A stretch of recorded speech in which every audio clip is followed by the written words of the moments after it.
Shalom Heroes.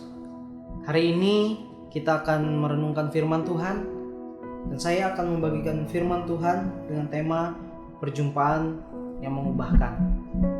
Kalau kita baca di dalam kitab suci, kita akan menemukan karakter-karakter yang memiliki perjumpaan dengan Tuhan yang mengubahkan kehidupan mereka 180 derajat. Siapa saja? Kita ambil contoh adalah Abraham, Musa, Gideon, Yunus, dan Paulus. Apa yang mereka alami ketika mereka berjumpa secara pribadi dengan Tuhan? Segala kekurangan di dalam kehidupan mereka diubahkan oleh Tuhan. Musa, orang yang tidak pandai berbicara, gagap dikatakan. Ketika berjumpa dengan Yesus, dia memiliki keberanian. Bahkan dia berbicara dengan lantangnya kepada Firaun untuk membebaskan bangsa Israel.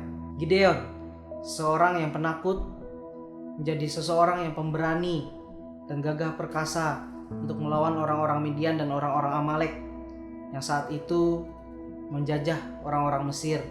Bahkan dikatakan di dalam Hakim-Hakim 7 ayat yang ke-12, orang-orang Midian dan orang-orang Amalek itu seperti belalang banyaknya, bahkan untanya tak terhitung seperti pasir di tepi laut.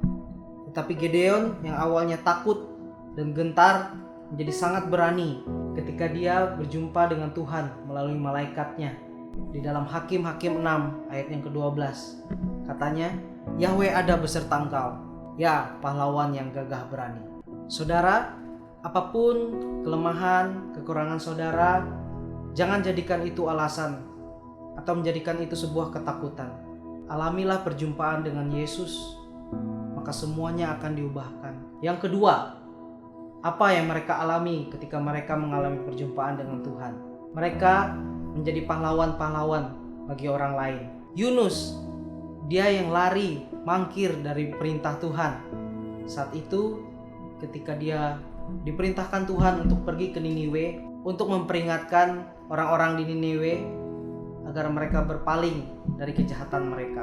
Tetapi dia lari dari panggilannya. Bahkan dia mengalami perjumpaan dengan Tuhan yang kedua di dalam perut ikan. Tetapi dia meresponi apa yang menjadi panggilan dalam kehidupannya. Ketika dia berjumpa dengan Tuhan, apa yang terjadi saudara? Bangsa Niniwe diluputkan dari kebinasaan. Tuhan meluputkan mereka dari kebinasaan. Lalu siapa lagi? Paulus, orang yang dulu namanya Saulus, seorang pembunuh, penindas pengikut Kristus.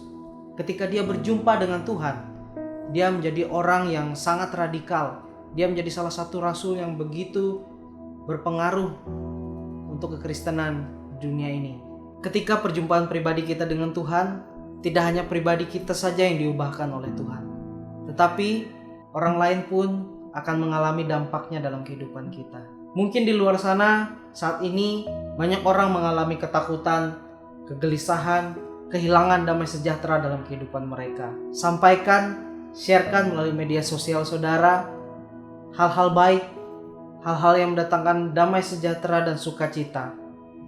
Itu pasti memberkati keluarga saudara, orang tua, saudara, atau bahkan mungkin orang tidak mengenal saudara. Ketika mereka melihat postingan saudara, mereka merasakan sukacita, damai sejahtera, dan hidup mereka diberkati melalui kehidupan saudara. Terima kasih, Tuhan Yesus memberkati.